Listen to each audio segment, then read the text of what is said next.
to be changed for the better? Because if these things are now in the public glare, which institution is doing something to ensure that, well, whoever did something wrong fixes the music or things are corrected such that it doesn't happen again? Unfortunately, well, the institutions are incapacitated at the moment. But you see, change is a process. Like the government of the day would say, oh, it's a process, it doesn't happen overnight. I'm willing to subscribe to that for this purpose.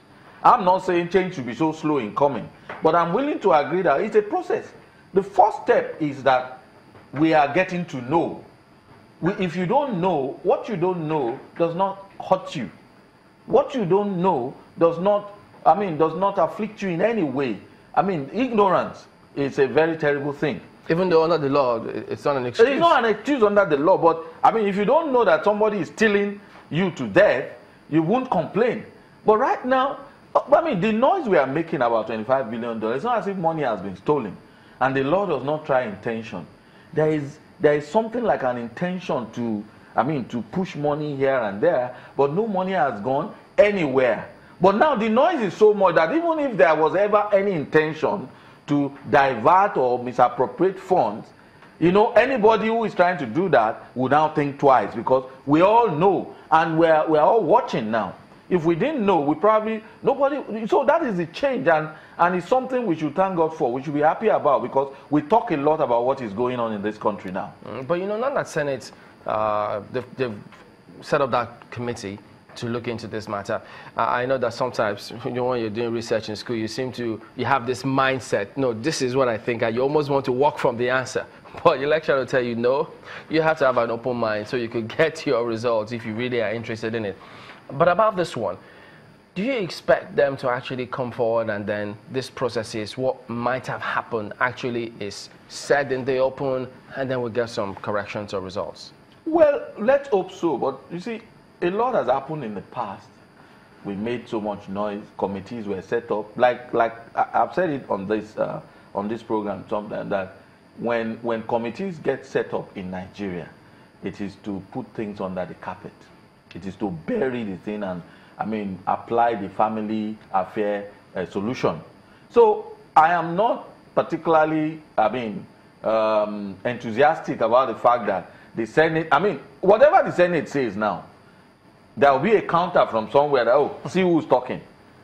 The chairman of that committee will then have some allegations against him that police will start inviting him, EFCC will start inviting him. That is the sadness that we bear in this country. You see, we have a government in power that does not have an opposition party. We don't have any opposition in Nigeria. The only opposition to this government is the government itself. But what about, for instance, now if people say, do we actually have to have an opposition for instance, for maybe the police to do their jobs if they hear something may have gone wrong, or for the anti-corruption agencies to quickly move in if there's something seemed to have gone wrong? Do we have to have a opposition? No. You don't need to have when the system works, you don't need somebody to remind you of the fact that you have to do your job. Do you understand? You see, you have a situation where corruption is so entrenched. And please, let me borrow the words of the former president, GEJ. That you see, stealing alone is not corruption. You see, corruption has subsets. Corruption is about simple compromise at times. Without exchange of money or anything, can be corruption. When you corrupt the system, when you deliberately put misfits in positions of power, people who are not supposed to be there, you are corrupting the system. So we have a situation where people who are manning certain positions in this country, they are not supposed to be there. And when you now challenge these people, you confront them that, look, what you are doing is wrong. They then appeal to pity, appeal to authority, appeal to all sorts of things, sentiments to defend themselves. You have, for instance, look, I'm always happy to go back to this Ministry of Health issue, NHIS, when somebody, and it's happening with NNPC, when somebody is told, look, you have breached protocol, what you have done is not common law we're talking about, we're talking of common sense. Should you sidestep, they're in the public domain, you say, okay, when Mr. President was sick, he was abroad, the GMD of NNPC several times went to the vice president who was acting then that, okay, these are the things we want to do, showing that there's nothing hidden. He wanted to, really be open about it. And the vice president said, look, don't come through the Minister of State. And the man will not do that. So it might just be an ego problem. Now, going back to the question, which is, look, should you be reminded of what you should do? When the NHIS man, the executive director or secretary, said, look, I'm only answerable to the person who appointed me, which is Mr. President. I am not answerable to the minister.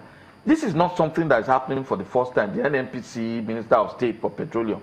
It happened in the Ministry of Health. And the man insisted that it's not. Even before Senate, or what was it, House of Reps, the committee, he was saying it openly that, look, I was appointed by so-so person, I'm not going to... And that shouldn't be... The ministry is a supervisory body. Exactly. Agency. Now, you look, taking it a step further, when they talked about, when the First Lady, God bless that woman, when she said, how can I'm sick, you said, I want X-ray, you said I should go to London.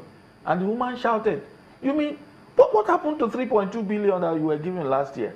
And then they started pushing it up and down, and somebody had the good sense to ask the Minister of Health. They budgeted 3.2 billion for Aso Rock Clinic.